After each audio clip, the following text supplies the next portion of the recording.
Essa é a nossa live Notícia Bahia, tudo bem?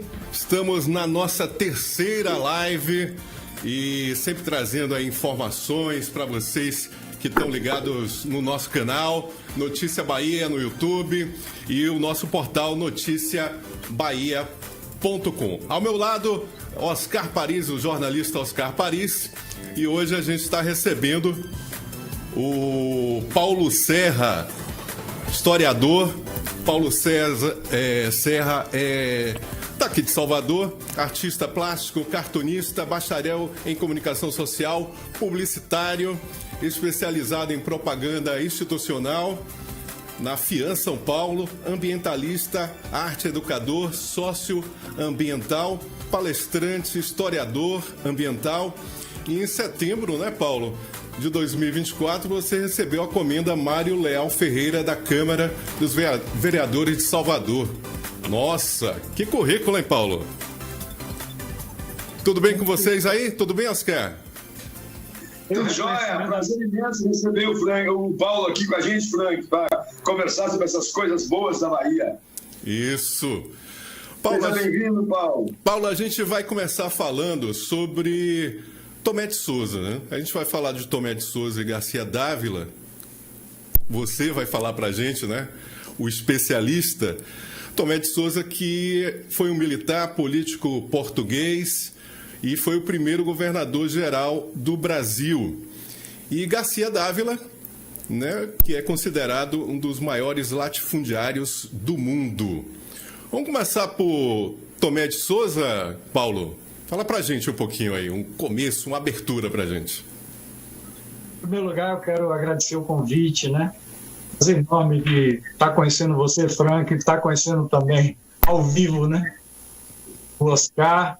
E a gente está aqui, né, para tentar falar um pouco do nosso meio ambiente, né? Porque, na realidade, a gente vive numa cidade histórica e todos nós não estudamos a nossa história na escola, né? A escola nos ensinou em livros feitos no Rio, São Paulo, onde puxam a brasa para a sua sardinha, que são as histórias do Rio, as histórias de São Paulo. Então, nós, baianos, soteropolitanos, não conhecemos nada da nossa história e a gente está, né, no primeiro estado achado, né, achado pelos portugueses, e na primeira capital geral do Brasil, né, Salvador. Então, a gente já nasceu dentro da história, né? Já nasceu dentro da Baía de Santos, né? Esse caldeirão que começou exatamente a misturar as raças e nascer a identidade brasileira, isso, ou seja, o útero do Brasil, né? Você chamou a atenção, Paulo, que os livros didáticos não são daqui, né, de Salvador, né, da Bahia. A maioria é do sudeste, do sul do país, é isso? Nós temos editoras para lançar nossos livros nacionalmente e esses livros entrarem no currículo escolar do Brasil. Então, nós dependemos de livros do Rio, de São Paulo, Rio Grande do Sul, Recife, mas a Bahia não teve, infelizmente, apesar de ter os maiores historiadores do Brasil, né, aqui na Bahia, você não faz nenhum livro de história do Brasil sem consultar os nossos historiadores, não é? Infelizmente, inclusive, o grande público não conhece essas pessoas. E, para mim, são pessoas, assim, de uma importância vital para a nossa história, para o nosso meio ambiente. Por exemplo, agora mesmo, né? Vamos falar Tomé de Souza e Garcia Dávila. Quem não vem para o Litoral Norte? Quem conhece a história do Litoral Norte? Você conhece as praias, conhece o nome das praias, não sabe o significado de nenhuma praia. As praias de Salvador a gente não sabe. Eu mesmo, né, frequentei as praias durante 30, 40 anos, 50 e não sei o que significa o nome da praia, o que é que significa Ondina, o que é que significa Amaralina, o que é que significa Rio Vermelho, o que é que significa Itapuã, que é uma dúvida até hoje. Os próprios moradores de Itapuã não sabem o significado até hoje da palavra Itapuã. Entendeu? É porque existe uma parte aí. Vamos dizer que entendeu? Pois é. É indígena. Eu morei em Itapuã durante muito tempo e tenho casa lá ainda. E sempre surge essa dúvida, né? Se Itapuã é pedra que ronca né? Ou se essa puã é em função do tamanho da perna, né? Não tem uma...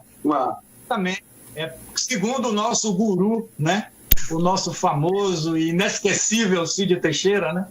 Sim, eu tive a oportunidade de pessoalmente e participar junto com ele numa mesma escola, ele dando aula sobre história, eu assistindo, eu também dando palestra na área ambiental, né? Ele tem uma página do jornal que ele fala sobre isso.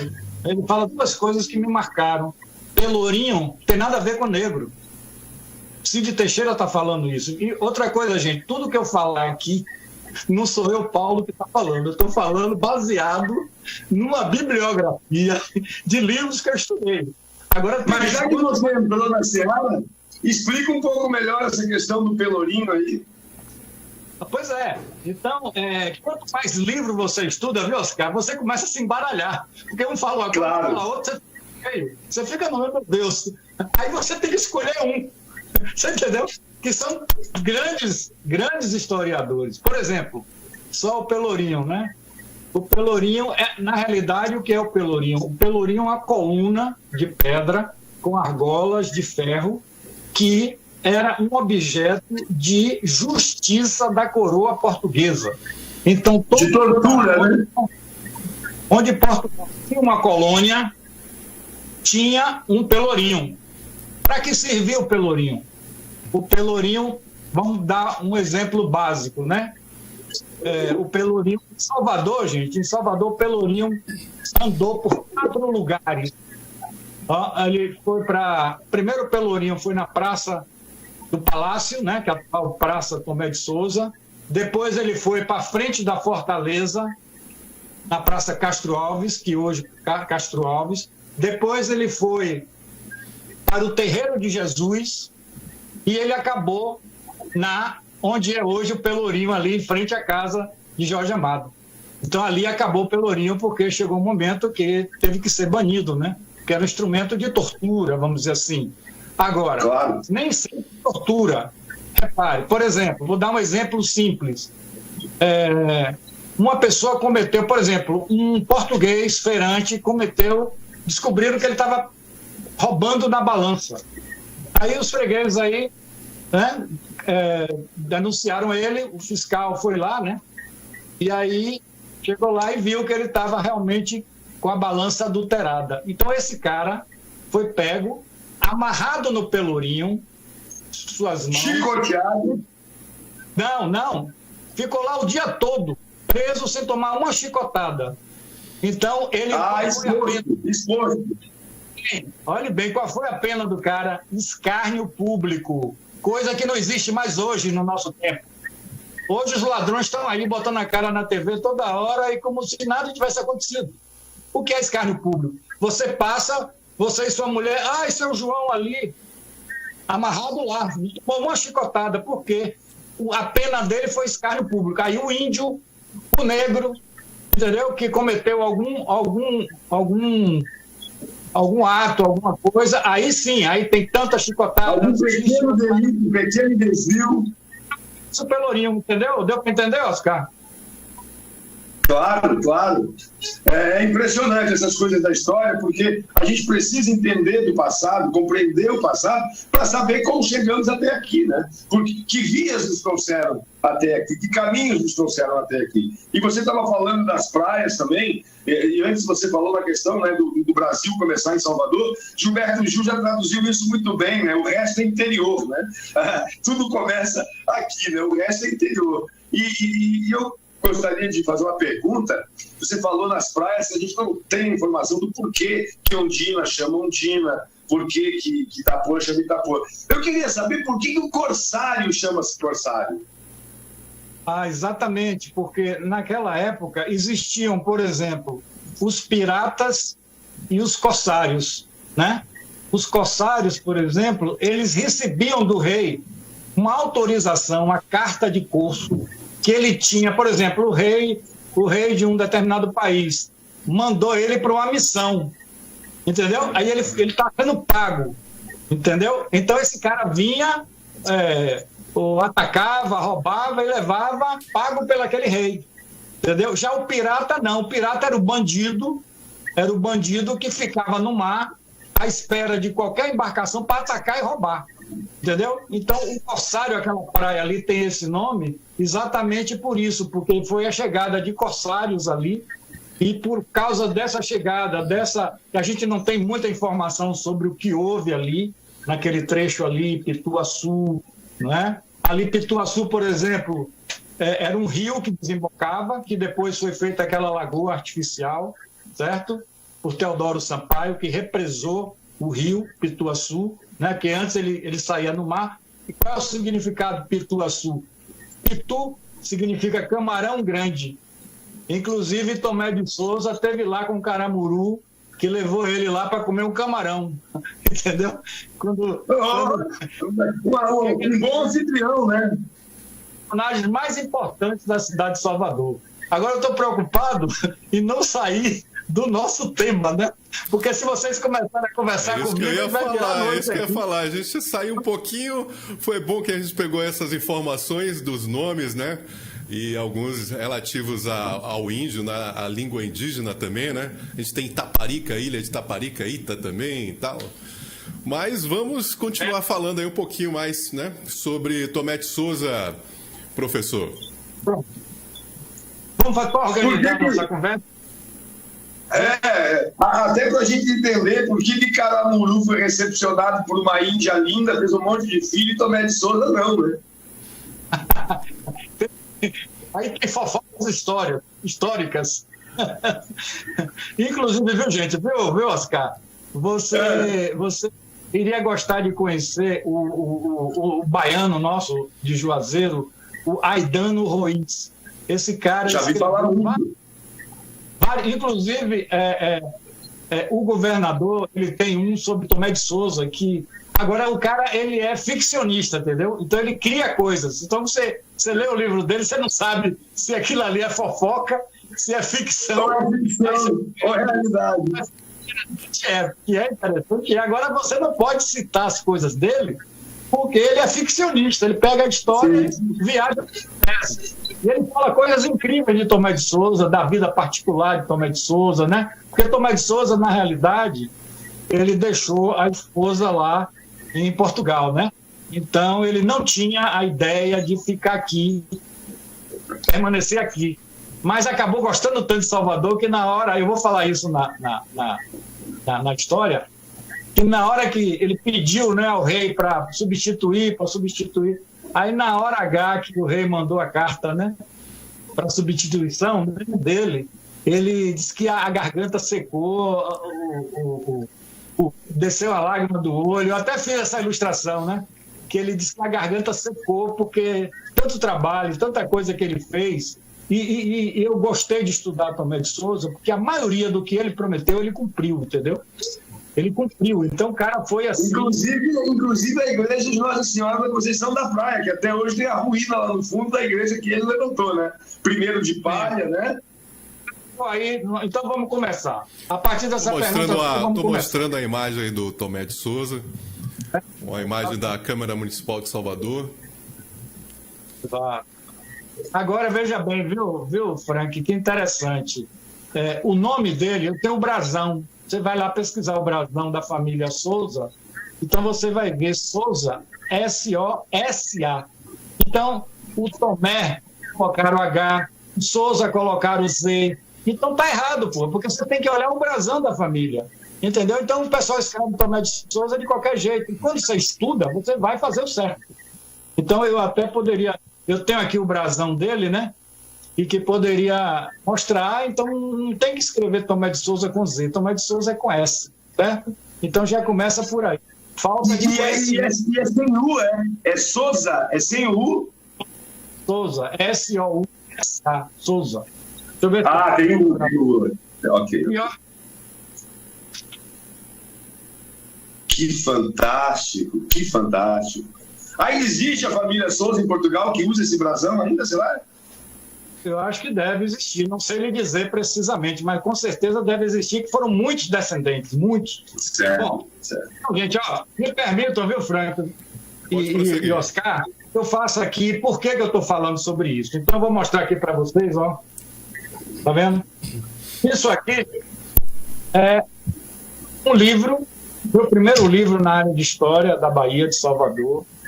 Eu fiz o estudo de Tomé de Souza e de Garcia Dávila, e um livro com cordel, em formato cordel, com rima e uma ilustração. Só que esse livro, eu digo que é para ler, pintar e aprender história. Que a partir do momento que você começa a pintar o livro, você começa a entrar na história. E aí isso vai realmente para o resto da vida. Por isso que eu trabalho ilustrando a história da Bahia, porque são muitas coisas interessantes que tocam a gente, que não tem livro nenhum. Então, a gente, como ilustrador e que estudou a história, você faz uma coisa com, vamos dizer assim, 80% de certeza daquilo ali, principalmente quando vários historiadores falam a mesma coisa. Mas esse livro, ele não está pronto ainda. Eu fiz esse livro em 2023, tentei aqui no Litoral Norte, moro aqui em Vila de Abrantes, tentei patrocínio, não consegui patrocínio, bati muitas portas, um livro em preto e branco, né? Não é um livro caro, mas não consegui apoio. Então, inclusive, aí Paulo, amiga... eu vou fazer uma matéria no nosso portal Notícia Bahia sobre o seu trabalho também, tá? E o seu contato também a gente vai passar para a emissora de televisão também. Então o que aconteceu? Agora eu conheci, quer dizer, fui aluno da professora historiadora a Antonieta de Aguiar. Essa mulher realmente se encantou pelo meu livro e disse: Paulo, eu vou bancar o seu livro, né? Conheci também uma editora de uma amiga minha que falou que adorou o livro e resolveram, né, fazer a parte da editoração, e se Deus quiser esse livro vai ser lançado agora, meu primeiro livro de história, né, vai ser lançado agora em 2025, né? Aí parabéns, futuramente divulgar esse livro. Mas vamos fazer o seguinte, eu vou começar então a contar um pouquinho da história dos dois, né, porque um está ligado ao outro. Deixa eu fazer uma pergunta, Paulo. Deixa eu fazer uma pergunta. O Tomé de Souza, pelo que eu vi pela história, ele foi um excelente militar, né? Português. Antes de ele vir, um excelente militar, né? Pelo que eu vi, a história portuguesa, né? Antes de ele vir para o Brasil, ele teve missões na Índia, em outros países, na África, não é? Não é isso? Exatamente. Deixa eu ver aqui. Então, vamos começar assim. Vamos viajar agora para o ano de 1503. Vamos agora para o norte de Portugal, para a cidade de Rates, onde tem uma igrejinha chamada Igreja São Pedro de Rates. Nesse vilarejo aí,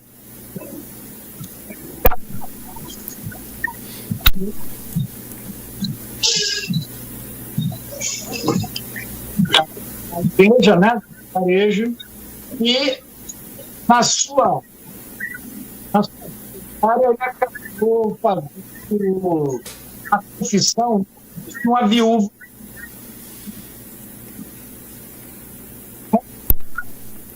O áudio está falhando um pouquinho.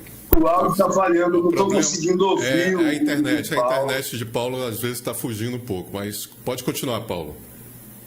Bom, então esse abade, o João de Souza, ele conheceu no confessionário uma viúva muito bonita e muito rica chamada Messia Rodrigues de Faria.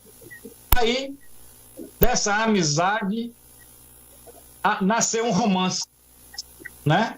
Um romance onde, desse romance, nasce o filho bastardo, filho de padre, Tomé de Souza. Entendeu? Então, a Messia era uma viúva rica e ela assumiu o filho, o pai também, o abade também, assumiu e já queria que esse filho, que foi criado com todo carinho, com toda educação, que esse filho seguisse a carreira dele, religiosa, que fosse um abade. Aí o menino já foi criado dentro daquilo, né? Dentro da igreja, abade, e aos 17 anos ele já recebeu uma comenda da Ordem de Cristo, aos 17 anos, Tomé de Souza. Só que ele não queria a carreira religiosa. Então ele Disse, olha, meu pai, não quero, não estou afim. E aí, alistou no exército português e foi servir na África. E aí, na África, ele foi, participou de batalhas, essas batalhas dos portugueses, né, contra os mouros, e não sei o quê, e matou gente. Teve uma lá que ele conseguiu 150 cavalos aprisionar. Então, começou a crescer, né? A criar fama. Começou a crescer na carreira militar. E outra coisa, quando ele voltou, né? Quando ele voltou para Rax, né? Depois da volta da África, ele teve aí, antes disso, né? O Tomé de Souza casou com Inês, né? Casou com uns dizem que foi com uma Inês, outros falam que foi com Helena. Tem 2 nomes de mulheres de Tomé de Souza, que eu não sei das duas qual que é realmente a verdadeira. E com isso, com essa ligação, ele teve 5 filhos, né? Ele teve um filho chamado Francisco, uma filha chamada Helena, e teve um filho fora do casamento, né? Então, esse filho fora do casamento foi com uma aia. O que é uma aia? É aquela mulher que se via que era empregada doméstica da casa dele. E a partir do momento que ele descobriu que essa aia estava grávida, ele mandou ela para fora. Ele expulsou ela da casa dele. Essa mulher teve... E esse filho chamado de Garcia.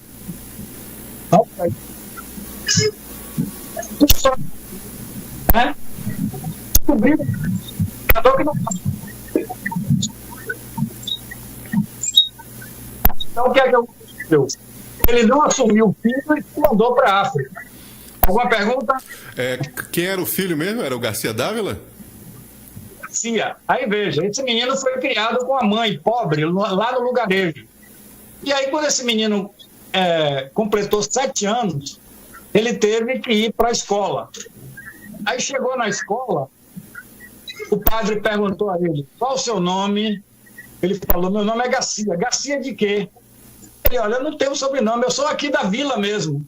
Aí o padre, então você vai se chamar Garcia Dávila, ou seja, Garcia da Vila.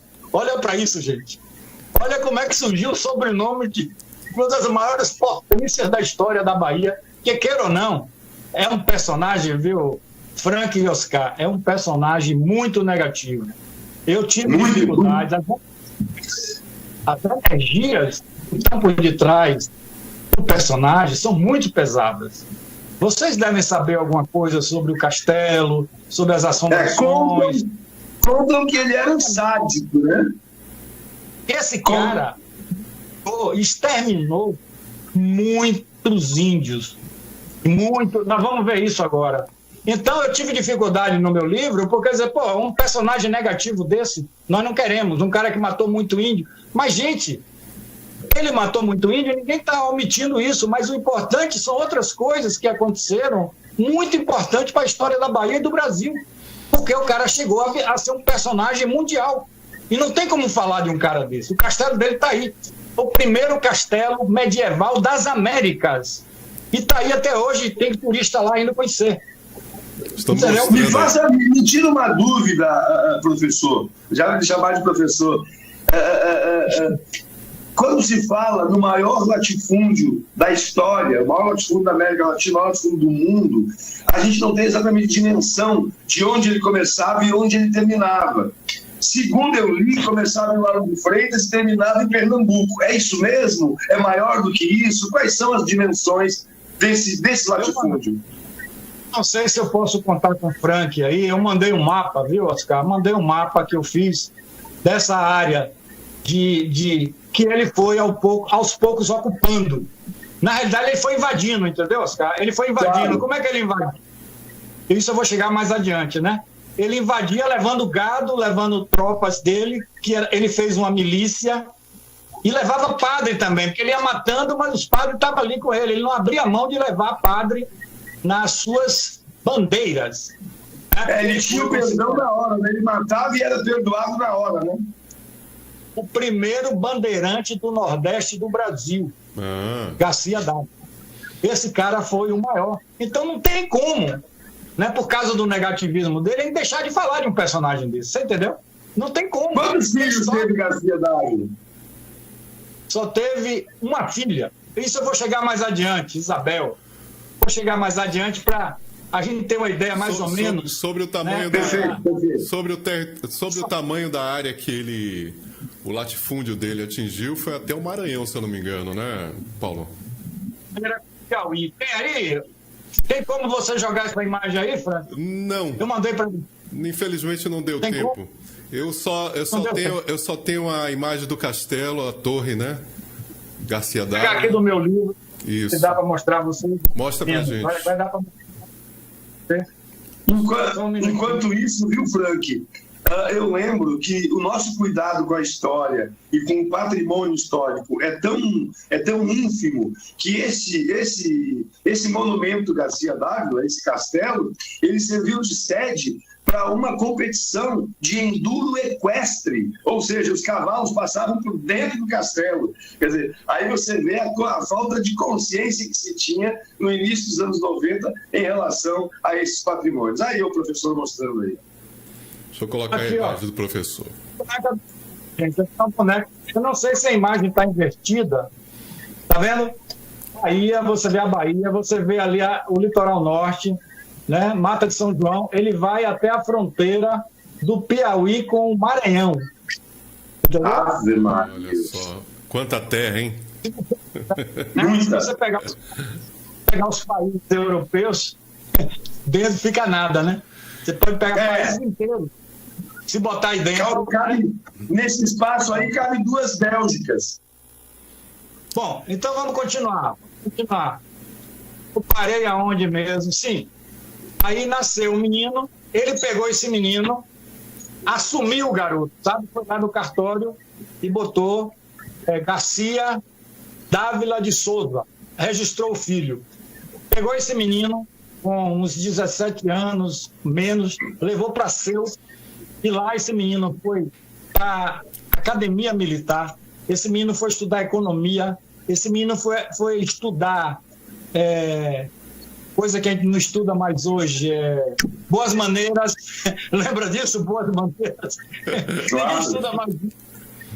Então, Mas boas maneiras é o que ele não tinha, né? Porque ele chegava matando, estraçalhando, torturando. Ele era um sádico, na verdade, né? Futuramente ele não vai usar isso aí. Essas boas maneiras. Boas maneiras. Então, ótimo. Aí formou o garoto. De repente, aparece a notícia. O rei Dom João III elegeu, depois de uma reunião, né, lá em Almerim, em Portugal, teve 3 concorrentes. Aí houve a questão, né, da morte do Donatário Pereira Coutinho, a situação pegou na capitania hereditária baiana, né, foi morto, os índios tomaram tudo, estava em pé de guerra, e aí, claro, a coroa portuguesa se sentiu ameaçada, principalmente pelos franceses, que já estavam aqui, ó, roubando o pau-brasil há muito tempo, talvez até antes do achamento. Os franceses já andavam por aqui, só queriam roubar, não queriam terra, não queriam nada, só queriam pau-brasil e especiarias, contato com os índios e pau-brasil. E aí, o governo, Dom João III, tomou a decisão de ou a gente toma conta dessa colônia do Brasil, ou então a gente vai perder. Né? Porque pelo Tratado de Tordesilhas, né, todas as terras a oeste, até um ponto, uma linha, era de Portugal e a outra da Espanha. Só que a França, a Inglaterra, ninguém aceitava isso. Entendeu? Porque foi uma coisa da igreja, né? A igreja ali junto armou para Portugal e Espanha, né? Que eram os países católicos mais, assim, punjantes, vamos dizer, né? Bom, aí o que acontece? Olha aí, Tomé de Souza aí, chama a Garcia, diga, olha, é o seguinte, meu filho, eu vou tirar seu nome, vou no cartório agora, anular, tirar seu nome de batismo, meu nome do seu nome, né? Meu sobrenome. Sabe por quê? Porque se eu te levar para o Brasil e eu não vou poder, com o nome Souza, eu não vou poder te doar nada, porque pelas leis de Portugal, não se pode doar uma sesmaria para um filho, para um parente. Então, eu tiro o seu nome, você vai comigo como se fosse uma pessoa qualquer, funcionário qualquer. Que jogada, hein? Então, gente, eu vou poder te doar, eu vou poder te ajudar. Ou seja, o jeitinho português nasceu antes do jeitinho brasileiro. Exatamente. Aí, olha bem, é o primeiro caso, no meu livro eu falo isso, de nepotismo no Brasil, né? Porque ninguém sabia. Agora, aí veja, aí ele traz, vamos seguir a sequência para vocês verem a história. Aí o Garcia vem com ele, né? Você sabe que foram 3 naus, né? Uma nau chamada Salvador, a outra nau chamada Conceição, que a gente já falou da igreja, a outra nau Ajuda. Então, gente, cada nau dessa trazia uma santa. Então, a Nossa Senhora da Conceição, em 15 dias, Tomé de Souza fez aquela igrejinha ali, mas não aquela que está lá de pedra. Ele fez uma de palha, botou um campanáriozinho e a santa ficou lá. Igreja da Conceição da Praia, porque não existia aterro e a praia batia quase na entrada da igreja, certo? A outra igreja dentro da fortaleza, Igreja da Ajuda. Aí a outra nau cedeu a imagem que está na Igreja da Ajuda, né? E a terceira nau, Salvador, quem deu o nome à cidade? Vocês sabem? Quem deu o nome à cidade de Salvador? Olha aí, a gente é... Imagino que tenha sido o próprio Tomé de Souza. Não foi. Quem deu o nome a essa cidade foi o rei Dom João III. O rei queria que a cidade fosse chamada Nosso Senhor Jesus Cristo, o Salvador. Aí, como era muito grande o nome, ficou Salvador. Então, ficou São Salvador, né? Ficou São Salvador, né? E Sotero, né? Você sabe, Sotero é... É por isso que falam Salvador, a cidade do Salvador, né? Porque não é de Salvador, do Salvador, né? Tirar, né? E ficou só Salvador. Então, na realidade... Não ficou São Salvador? Não é São Salvador? Do Salvador. A gente chama né? De Salvador. Eu sou de Salvador. Eu sou da cidade do Salvador. Porque Salvador, né, na realidade, a missão foi a missão número 1 de Tomé de Souza. Criar, logo nessa cidade, uma fortaleza. Certo? Criar uma fortaleza, né, fortaleza até grande e forte. Falam muito isso, né? Criar uma fortaleza grande e forte. Até... você falar 2 vezes a mesma palavra, mas é mais ou menos isso, né? Então, repare como é que foi. Aí vem Caramuru, vem essas naus, aí veio trazendo, né?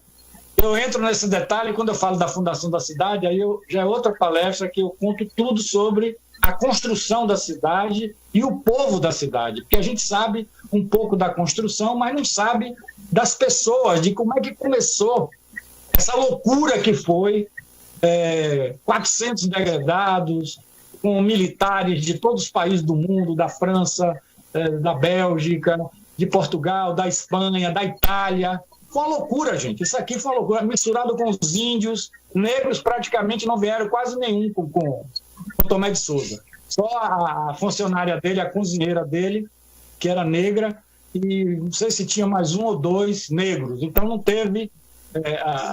a questão do negro vem depois, quando ele começa a trazer os escravos, né? Os escravizados para cá, para entrar na parte da agricultura, né? Da cana-de-açúcar, do algodão, do fumo, né? Então, aí veja bem, olha que interessante agora, viu? Aí vem chegando, aí, claro, as naus pararam, 29 de março de 1549. Então, gente, fique bem claro que essa não foi a data da construção da cidade.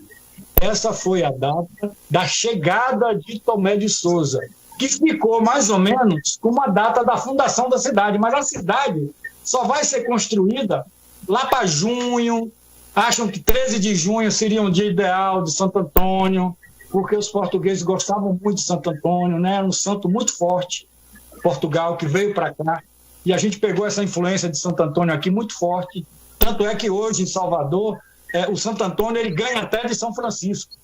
É o santo mais popular da cidade de Salvador, é Santo Antônio, né?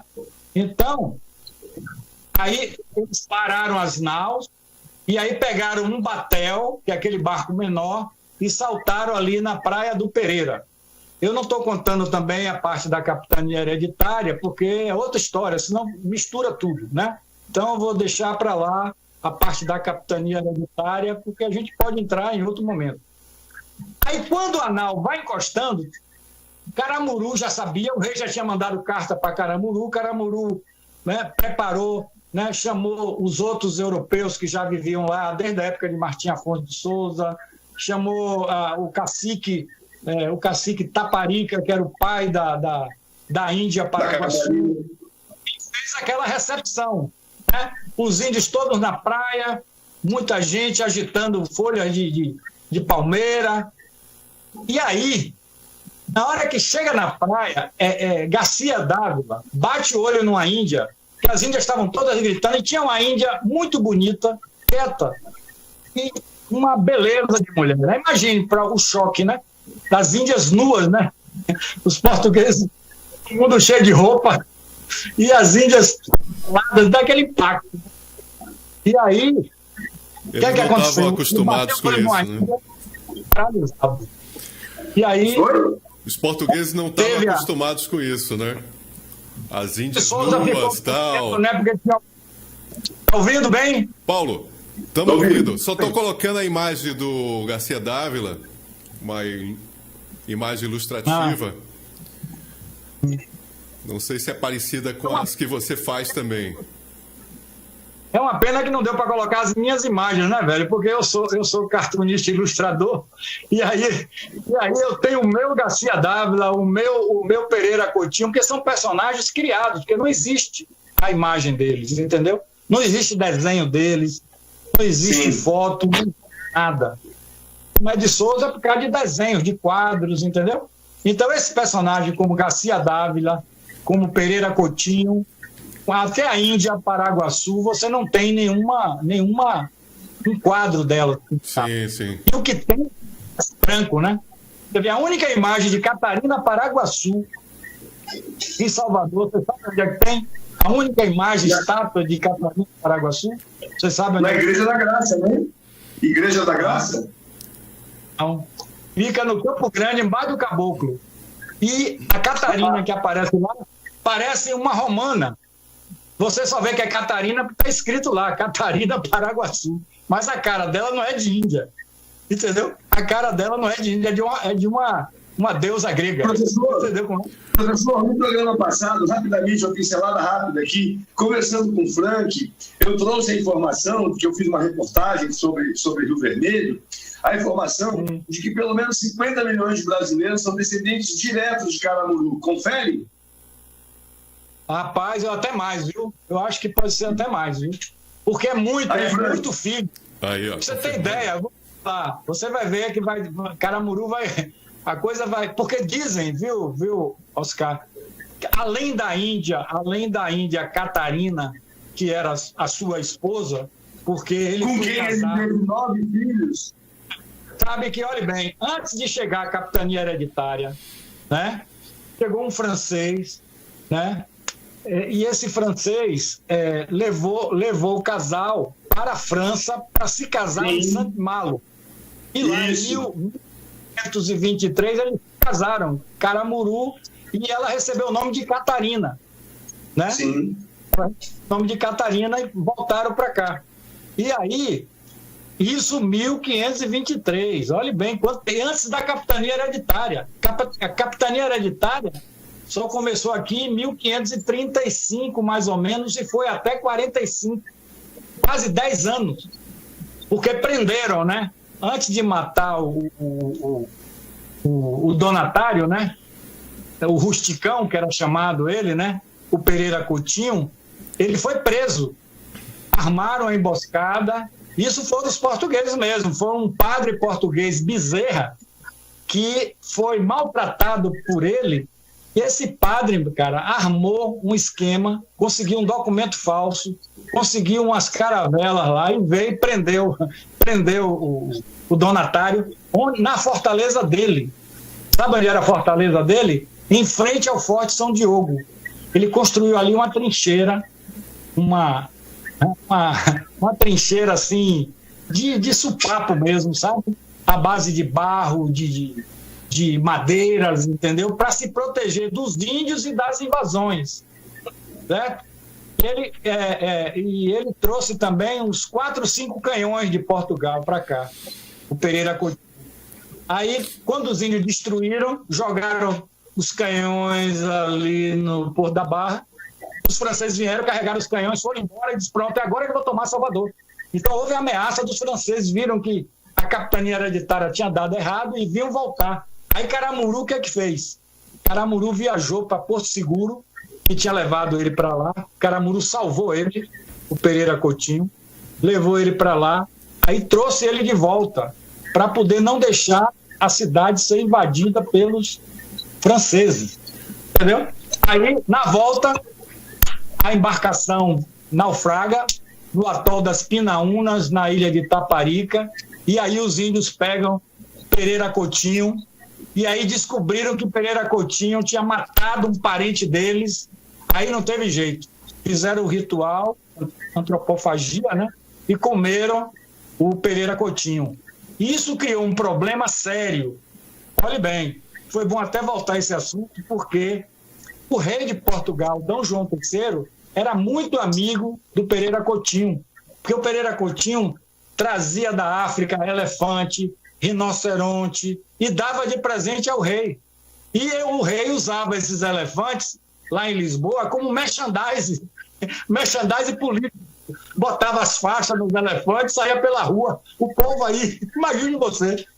Símbolo de poder, né? Símbolo de poder, né? Cidade, né? Sou publicitário. Olha um marketing que é um elefante, um animal estranhíssimo, andando pela rua com a propaganda lá, política. Imagine. Loucura, né? Sim, e aí, olha o que o rei falou. Quando o rei mandou Tomé de Sousa, uma das missões de Tomé de Sousa era que o rei pediu a ele: eu quero vinganças sobre os índios da Bahia, que mataram o amigo dele. E ele tinha ajudado o cara, ajudado com dinheiro. E o cara, o Pereira Coutinho, largou a família dele toda lá em Portugal. Não trouxe mulher, só trouxe filho e tal. E acabou morrendo. Tanto é que os filhos dele vão entrar numa indenização com a coroa portuguesa e vão receber uma grana preta. E vão receber do rei depois uma indenização, porque perdeu o pai, perdeu tudo, não tinha mais nada. Entendeu? Então, voltando, o rei pediu a Tomé de Sousa para instalar a política do grande terror.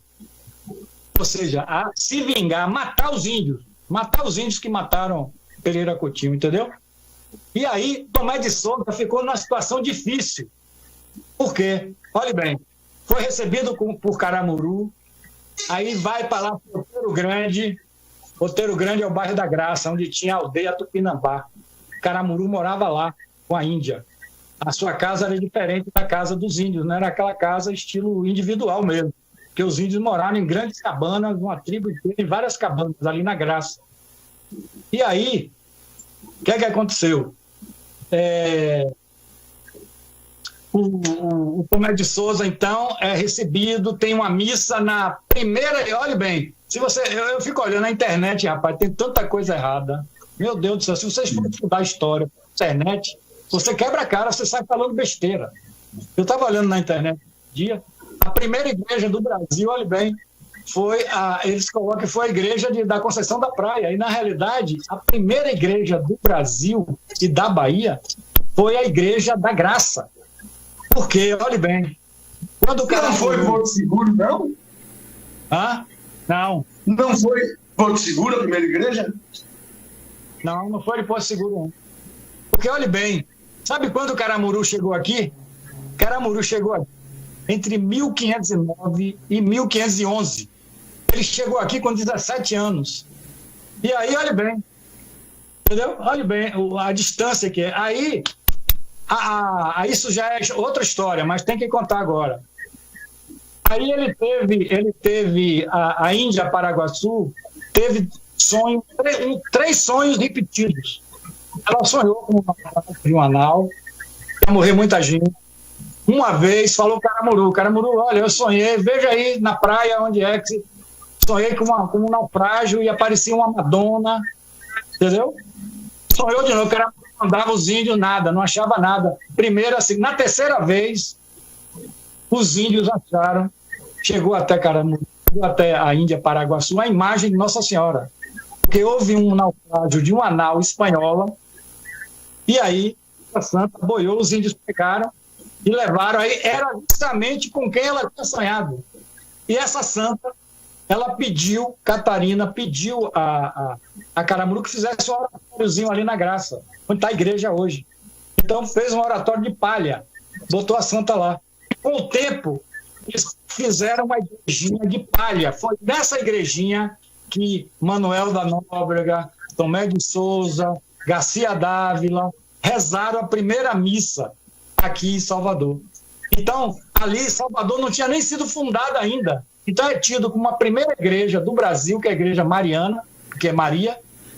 Primeiro largo, na hora que ele limpou em frente à igreja, ele estava criando o primeiro largo de Salvador, antes de Salvador existir. Olha que interessante isso. Né? Salvador só vai quando, a partir de 1549, que vão construir a fortaleza.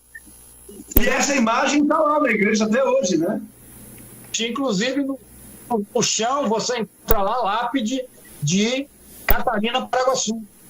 Agora, você não vê nada de Caramuru, que é outro caso à parte. Eu mesmo me interessei até em fazer um livro, porque o maior absurdo do mundo é Caramuru não ter um símbolo na cidade de Salvador, uma estátua, nada, do cara que fez tudo, que foi embaixador. Pra você ter ideia, olhe bem agora.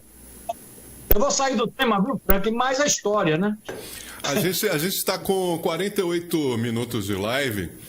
Vamos às considerações finais aí, para a gente... Fechar?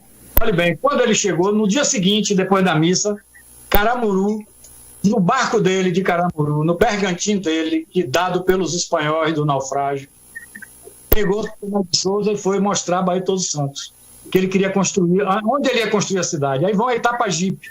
Aí Tomé de Souza fala, não, Itapajipe não dá, aqui vai ser fácil ser bombardeado. Na volta, Tomé de Souza viu, né, a Acrópole, né, viu aquele morro alto e disse, não, ali é interessante, vamos lá. Aí subiram, demorou para subir a encosta da ladeira ali, da montanha, né? Chegaram lá em cima, quando ele viu, falei, é aqui que eu vou fazer a cidade. Viu que tinha um ancorador ali, maravilhoso para guardar nau, mandou olhar, tinha rio, tinha muita mata, tinha madeira, tinha água, então é aqui que eu vou construir a cidade de Salvador. E aí, por isso que a cidade foi construída ali, entre a Praça Castro Alves e a Misericórdia. Ali foi feito o forte, a fortaleza de São Salvador, que foi a primeira capital do Brasil. Entendeu? Infelizmente, a gente não pôde discorrer aí até o final da vida de Paulo, Garcia Dávila. Falei, uma com o outro, você precisa entender uma coisa para entender outra, entendeu? A história é isso. Você não pode falar assim no ar as coisas, entendeu? Você não dividiu, né? Você falou as duas histórias juntas. Paulo, você também faz um passeio, né? Você também faz um passeio de barco, né? De escuna, entre o Farol da Barra até a Ribeira, né? Contando a história de Salvador para turistas. Mostra um pouquinho das suas ilustrações. Algumas ilustrações suas. Gente, vou mostrar para vocês aqui, ó. Eu levo uma pasta, né? Eu levo uma pasta toda ilustrada, tá vendo? Ó? Com fotos, tá vendo? Outra coisa, deixa eu virar aqui, ó. São desenhos meus, a hora que Tomé de Souza recebe a carta. Sim. Então eu tenho essas todas aqui. Aí tá vendo os personagens, o rei, Dom João III. Então você vai guardando isso, você vai fixando as imagens, entendeu? Então, Paulo, uma pergunta rápida, assim, para não tomar muito tempo. Uma pergunta rápida. Caramuru morreu de quê e foi enterrado aonde? Bom, Caramuru, não se sabe, eu não tenho na realidade, né, como foi que ele morreu. E também não sabemos onde ele foi enterrado. Eu já vi alguns autores dizer que ele foi enterrado na Igreja da Graça, mas não tem nenhuma lápide lá falando, porque ele morreu primeiro que Catarina, entendeu? Ele morreu antes, ela ficou ainda bastante tempo, né, viva, né? E ela que depois doou tudo aquilo ali, ela doou para os beneditinos, né? Os beneditinos são donos do bairro da Graça todo, da igreja. Garcia Dávila não gostava dos jesuítas, ele gostava dos beneditinos, entendeu? Então, teve também esse problema. Agora, quer ver outra? A Isabel, que é a filha de Garcia Dávila, ela casou com o neto de Caramuru. Entendeu? Aí o neto, né, era Francisco Dávila Caramuru, né? Então esse cara aí, e dizem também o seguinte, que o Caramuru, ele tinha filho com várias índias, que ele chegou a ter assim quase 100 filhos, entendeu? Que ele fazia, além de ter a esposa dele, ele fazia muitos filhos com outras índias que queriam ter relação com ele, entendeu? Agora não sei aonde ele morreu e de que ele morreu, não sabemos. Entendeu? E você acha que ele deveria ter, então, o Caramuru, um monumento, alguma identificação dele na cidade de Salvador, que não tem, né? Exatamente. Eu tenho aqui uma foto, né, numa cidade que eu não lembro agora, de uma fonte, onde tem uma fonte de água, onde está Caramuru e Paraguaçu, gente, em Portugal, no interior de Portugal. O cara... Para você ter ideia, o cara foi embaixador, além das cartas que o rei pediu, olha, eu vou mandar aí o donatário, eu vou mandar aí Tomé de Souza, ajude no que for preciso. Rapaz, quem trouxe toda a mão de obra de índio, para fazer tudo de palha, todo esse material veio todo dos índios. Rapaz, por isso que Tomé de Souza não pôde agredir Caramuru e os índios. Ele é casado com a Índia. Então, na realidade, quem veio fazer isso? Garcia Dávila. Garcia Dávila que vai tentar colocar em prática a política do grande terror de Dom João III e aniquilar com os índios. E ele faz uma milícia de índios armados, a cavalo, lá em Itapuã, quando ele vai morar em Itapuã. Que, inclusive, é a partir disso que surge a Guerra de Itapuã, que é 1555, que é uma guerra violenta, que os índios resolvem atacar Salvador, mas quando são barrados no Rio Vermelho. Por isso, o bairro de Itapuã foi bombardeado 2 vezes. Foi bombardeado nessa época pelo governador, que os índios estavam querendo invadir Salvador, e depois, na segunda invasão holandesa de Maurício de Nassau, 1638, quando Nassau saiu de raiva, bombardeou Itapuã, matou um monte de aldeias de índio, etc., com tiros de canhão.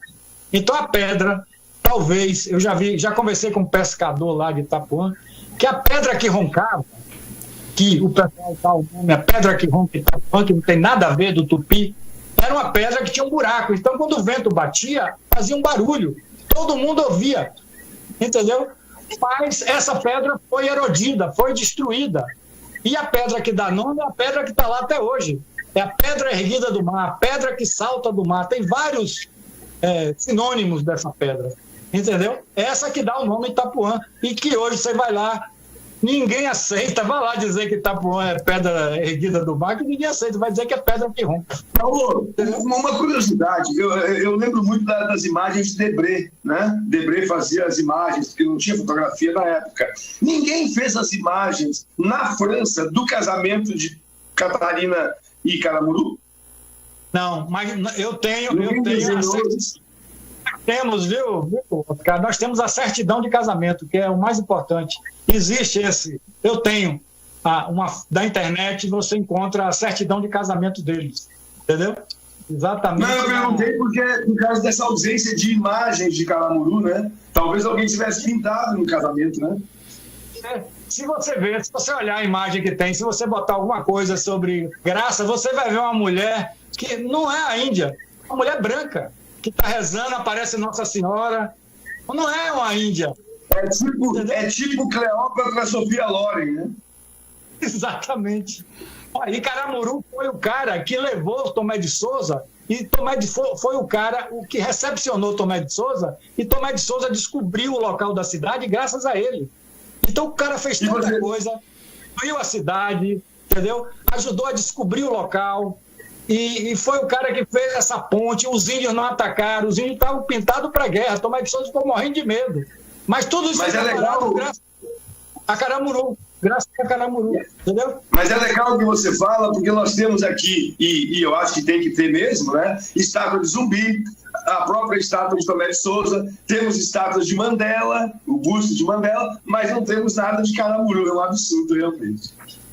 Nada, e merecia uma super estátua, porque por que em Portugal tem? Eu posso mostrar na próxima live, tem a imagem lá, linda, uma fonte, ele em Catarina, velho. Caramuru e Catarina, junto no meio de uma fonte, a coisa linda.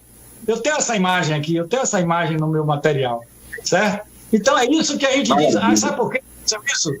Porque, olhe bem, os portugueses ficaram chateados, porque Caramuru ele veio numa nau francesa, por isso que o lago, a prova do naufrágio foi no Rio Vermelho, e os índios chamavam os franceses de mer, e os portugueses de peró. Então, mer e quique, aí surge a palavra mariquita, aldeia, naufrágio dos franceses. Exatamente ali. Então, ali que deveria ser o monumento de Caramuru, ali, onde deram uma pracinha cheia de barzinho, sem nenhuma... Entendeu? Ali que era para sair uma grande estátua de Caramuru. Entendeu? Porque a chegada dele, para você ter ideia, Oscar, são 4 versões da chegada de Caramuru.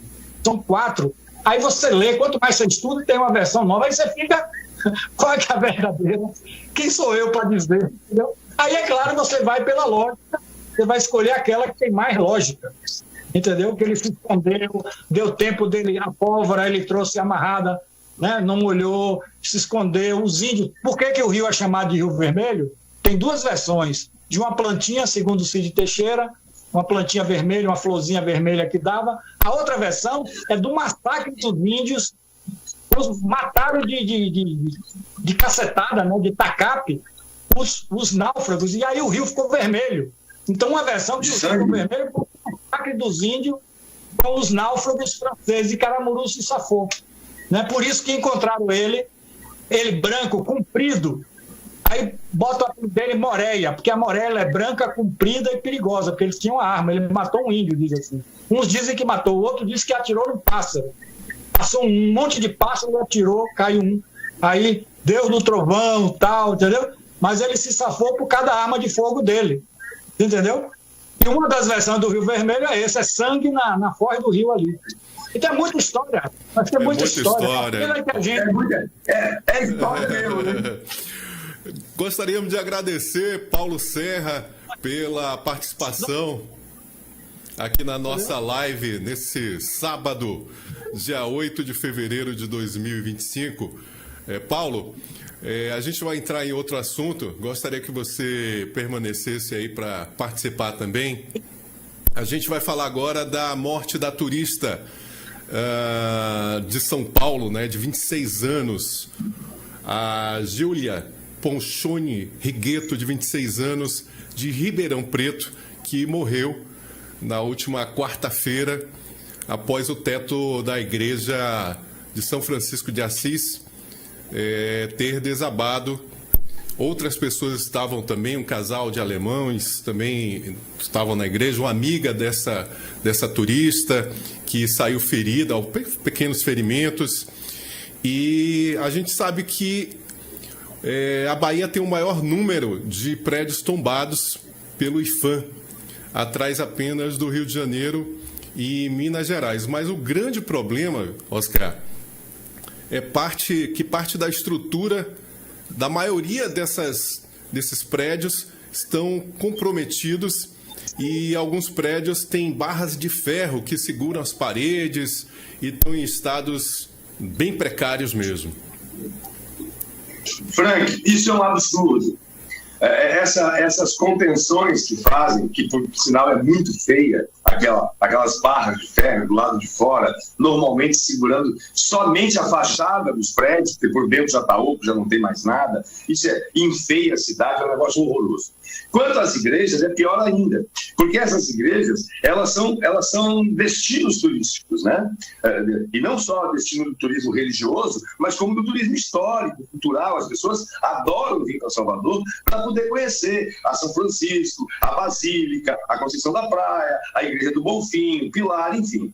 Então, é um absurdo você chamar as pessoas, atrair as pessoas para esses monumentos, cobrar ingressos dessas pessoas, para essas pessoas correrem risco de vida e morrerem dentro de uma igreja histórica como essa São Francisco. Isso é um absurdo do tamanho do Brasil. O Brasil é um país continental e esse absurdo é desse tamanho. E o pior disso tudo é o jogo de empurra agora. Agora o IPAC não tem culpa, agora os órgãos da prefeitura que são obrigados a fiscalizar para saber se tem condição de visitação ou não, também tiraram o corpo fora. Os próprios provedores, por assim dizer, da igreja, os administradores do templo, que cobram dinheiro, que ganham dinheiro com isso, agora não tem nenhuma obrigação, nem mesmo com o reparo, nem mesmo com a manutenção, e muito menos com a reforma que a igreja vai exigir agora. Aí já vai ter que vir dinheiro público, dinheiro federal, de não sei da onde, de não sei do quê. Mas quem ganha dinheiro com essas igrejas, que são responsáveis pela manutenção dessas igrejas, pela administração dessas igrejas, tem que ser responsabilizado, não é possível. Porque daí a gente fica naquele chove e não molha. Morreram 7 ou 5 torcedores na Fonte Nova alguns anos atrás e até hoje ninguém foi responsabilizado. Sim. Parece que as pessoas morreram porque se atiraram lá de cima. Parece que a menina turista morreu porque ela quis ficar embaixo de uma marquise, de uma estrutura, melhor dizendo, que já estava depredada, que já estava completamente... enfim, em ruínas mesmo, né? Não se fez nada. E outra, e o pior, eu fico indignado mesmo, eu estou indignado aqui. E o pior, laudos atestando que era necessária uma reforma urgente, que era necessária uma intervenção urgente. E mesmo assim nada foi feito. E mesmo assim grupos de turistas foram chamados para dentro da igreja, para morrer dentro da igreja. E, bicho, não tem palavras para isso. Para mim, é um caso de cadeia, é um caso de polícia. Para mim, isso é um homicídio doloso, não é culposo não, porque quando você assume a possibilidade de um acidente como esse, você está assumindo, você está trazendo o elemento do dolo para dentro do evento, ou não, ou eu estou errado? A igreja, ela foi construída, tá certíssimo, Oscar, foi construída no século XVIII e foi feita uma denúncia de um padre responsável, um dos padres responsáveis pela igreja, que é conhecida também, né, professor? Igreja do Ouro, né, de Ouro. E a denúncia foi feita que teria tido uma pequena fissura no teto. O padre e os funcionários observaram isso. E a Defesa Civil, o IPHAN, na verdade, que recebeu essa denúncia, viria na quinta-feira. O acidente foi na quarta-feira. Mas se tinha esse problema, já tinha que ter interrompido a visitação. Se o problema foi detectado, não pode deixar com que as pessoas corram risco, poxa. Segundo o que o padre falou, que ele não percebeu que teria uma gravidade maior e que se fosse numa missa, né, teria um número de mortes bem maior também. Cameratas da OSBA, da Orquestra Sinfônica da Bahia, costumavam tocar dentro dessa igreja, embaixo desse local onde houve um desabamento. Quer dizer, você poderia ter matado metade da OSBA numa apresentação dessas, fora o público. Paulo, você sabe um pouco da história da Igreja São Francisco de Assis, lá no Pelourinho? Olha, o que eu ia até falar agora, né, que está no meu livro, é justamente quando Garcia Dávila morreu, ele comprou o jazigo na Igreja da Sé. E vocês sabem que a Igreja da Sé foi demolida em função das obras viárias para os bondes elétricos, né? E foi uma empresa multinacional, a General Electric, através do Billy, né, que era o cara que comandava a luz, comandava o transporte e o telefone na Bahia. Então, ele exigiu praticamente a derrubada da igreja, da Sé, que foi um dos maiores crimes do patrimônio histórico do Brasil. Isso repercutiu no Rio de Janeiro, foi uma coisa terrível se destruir a nossa Sé primacial. E lá estava o jazigo de Garcia Dávila. E aí, com essa destruição, em 1903, foi transferido para a igreja de São Francisco. Então, lá, no chão, vai estar lá, né, Garcia Dávila enterrado lá, o jazigo dele. Então, na realidade, Franklin, não é só a igreja. Na realidade, ali é um dos complexos mais importantes a nível histórico e cultural do Brasil, porque você tem a igreja de São Francisco, aquela área, você tem o convento, você ao lado a outra igreja da Ordem Terceira, que é uma coisa linda, se vocês perceberem ali, ela é toda esculpida na pedra, como a igreja também de São Francisco tem também, que são arquiteturas espanholas, barrocas, né, daquele tempo antigo. Você tem na frente também, além disso, você tem o cruzeiro, onde está a Praça José de Anchieta, aquele cruzeiro ali. Então, aquela área ali é uma área nobre a nível de história do Brasil. É um maior complexo histórico, sem falar por que todo mundo vai à igreja, né, do São Francisco. É uma igreja folheada a ouro, a imagem de minha mulher mesmo, ela é devota de Santo Antônio. Então, ela ia rezar lá, quando a nossa filha, que ela estava querendo engravidar, ela foi rezar lá aos pés de Santo Antônio. E eu estudando... E você vê... Antônio que está lá. É o Santo Antônio do lado por Garcia. E do outro lado... E ouvindo você falar, desculpa interromper, já interrompendo, a gente percebe que não se perdeu apenas, Deus que me perdoe, né? Que não se perdeu uma vida valiosa, e se perdeu outras coisas também. Por exemplo, a arte que tinha no teto, afrescos desenhados à mão por artistas do século XVIII, se eu não estou enganado, você pode me corrigir, quer dizer, isso também foi perdido. E isso é um patrimônio histórico, artístico, cultural que não tem preço, é imensurável, não dá para se avaliar isso. Claro que a vida humana está acima de tudo e estamos aqui, inclusive, para nos solidarizarmos com família, amigos, parentes dessa menina, uma turista em Salvador, que deu esse tremendo azar de estar no lugar errado, na hora errada. Inclusive, mas a gente também perdeu a parte da nossa história, né? Inclusive, a turista paulista, ela visitava várias cidades, né, no mundo inteiro, não só aqui na Bahia, na Europa, em outros países, e deu para perceber em algumas fotos que ela gostava, assim, sempre tinha algumas igrejas nas fotos, né, em outros países também. Agora, o caso está sendo investigado pela Polícia Civil, Polícia Federal, né, o IFAM, Defesa Civil de Salvador, também a ministra da Cultura, Margarete Menezes, esteve aqui, autoridades. Vamos ver o que isso vai dar, né? Eu faço uma pergunta, Frank.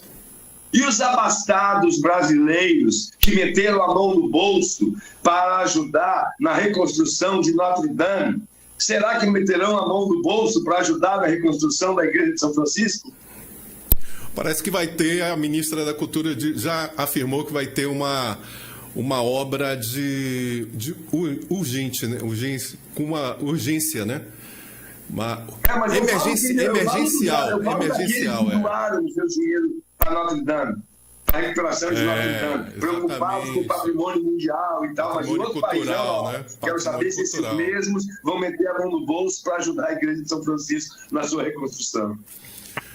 Pois é, boa pergunta, Oscar, boa pergunta. Pois é, professor, a gente infelizmente teve essa notícia, péssima notícia, uma turista paulista, né, que estava muito feliz aqui na capital baiana, visitando um patrimônio histórico que é o nosso Pelourinho, e os pais depois vieram para cá, para Salvador, para o IML, ver a filha já morta.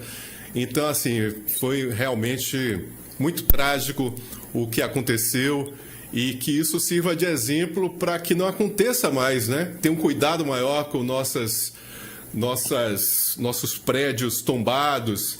Eu tenho informações aqui que a Defesa Civil são mais de 2.700 prédios monitorados pela Defesa Civil em Salvador, na Bahia, no caso, e é formado por museus, monumentos, casarões e igrejas. A maioria deles construídos entre os séculos XVII e o século XX. Considerações finais? Paulo, quer dizer alguma coisa? Só pelo que eu vi na mídia recentemente, eu vi o seguinte: primeiro teve o padre que escreveu uma carta, o Frei. Depois, a própria mídia baiana, o Jornal à Tarde já tinha feito essas denúncias, a TV Bahia já tinha feito, o Ministério Público. Então não foi por falta de aviso, gente. Não foi por falta de aviso. E outra coisa, a igreja fatura realmente, cada visita daquela, 10, 15 reais, são muitas visitas por dia. Existe dinheiro. Para onde está na hora agora de saber para onde foi esse dinheiro e o que fazer com ele, se existe ainda algum, porque é muito dinheiro por dia. Imaginem ao mês quanto isso rende, cada turista visitando, pagando 10, 15 reais numa visita rápida na igreja. Entendeu? Então não foi 365 dias do ano. Nenhum baiano morreu, foi uma pena que essa menina vire um projeto, o nome dela, né? Que vire um projeto para a recuperação de todo o nosso patrimônio histórico, e isso seja levado a sério. Porque, por exemplo, a Igreja do Bonfim, né? Eu conto a história do Bonfim, lá tem um painel fantástico, onde mostra o naufrágio, né? Os náufragos, né? Carregando a imagem do Bonfim. Quer dizer, aquilo ali tem toda uma história que a maioria de nós não conhecemos, que infelizmente a gente conhece Notre Dame, né? E não conhece o Bonfim, que quando o francês vem aqui, o estrangeiro, ele já vem sabendo de tudo, já estudou tudo, ele nem precisa de guia, porque hoje tem internet. Eu não tenho, né? eu não tenho a categoria do historiador. Prata da casa. Eu não tenho. Hoje aqui, que a maioria das pessoas não sabem. Eu quis saber como um baiano que ama minha cidade. E você recebe uma turista na sua casa. Vai contar a história certa. Eu vou acabar contando uma piadinha para vocês, que é uma piada real, que uma mulher chegou no Pelourinho e virou para um guia e perguntou: vem cá, por que o nome Pelourinho?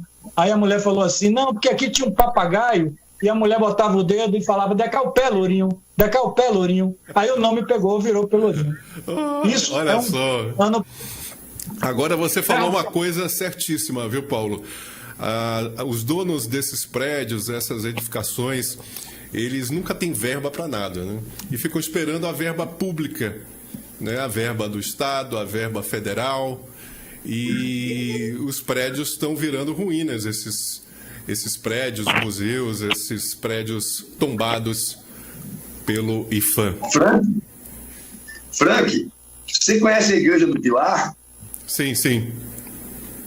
Que chamam de Igreja de Santa Luzia, que na verdade não é de Santa Luzia, né? Santa Luzia, a igreja pegou fogo, aí pegaram a imagem e levaram para o Pilar. Aí, como acharam que tinha que ter um espaço para ela, começaram a cavar no fundo da igreja e descobriram aquela fonte. Aí virou a fonte de Santa Luzia. Paulo pode me corrigir se ele estiver mentindo.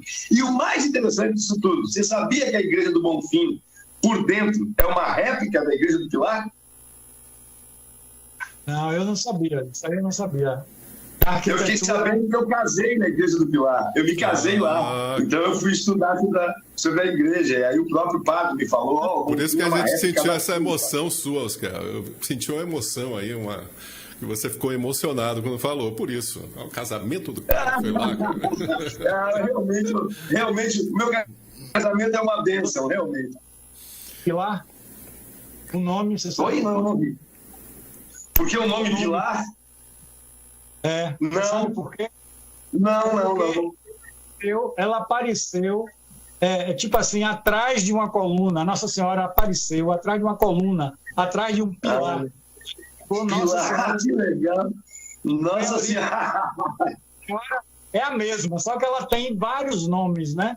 Ela toma nome, né?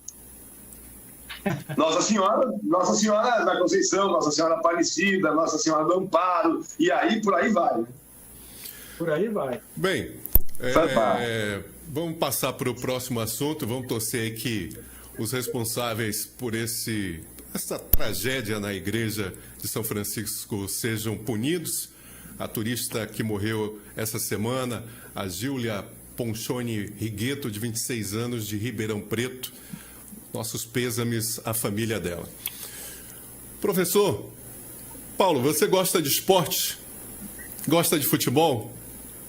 Rapaz, olha, eu quando no início eu gostei, jogava bola, tive algumas medalhas de artilheiro, gostava muito de jogar bola.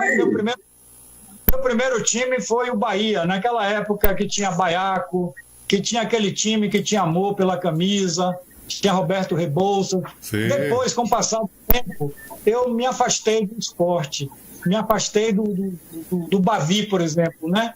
Então, vi que o futebol, para mim, virou comércio, o jogador não tem mais amor à camisa. Eu fui daquela época antiga, né? Quem tinha amor à camisa. Hoje em dia, tudo é marketing, é negócio. Então, para mim, o futebol, eu não torço mais nem por Bahia, nem por Vitória hoje. Mudou time muito. Nenhum daqui. Eu torço assim de fora, né?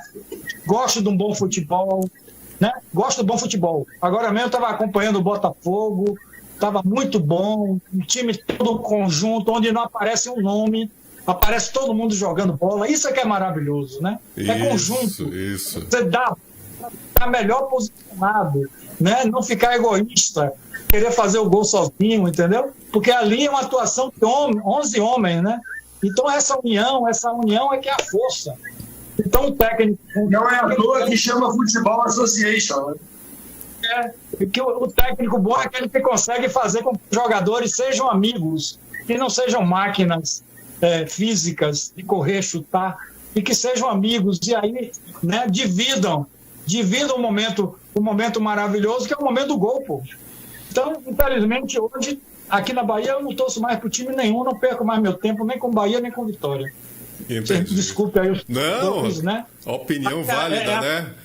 O futebol ele precisa evoluir, né? Aqui na Bahia também e no Brasil, né? A gente perdeu muito da essência, né? Tanto que muita gente não quer mais assistir a seleção brasileira, né? A seleção brasileira que teve tanto prestígio na nossa história aí, né? Tantos títulos. A seleção foi o jogador ficar caro para vender lá fora, porque eu começo. Olha o Neymar, olha o ídolo como o Neymar. Qual é a força que um ser humano desse tem para ser ídolo de alguma coisa? E é ídolo.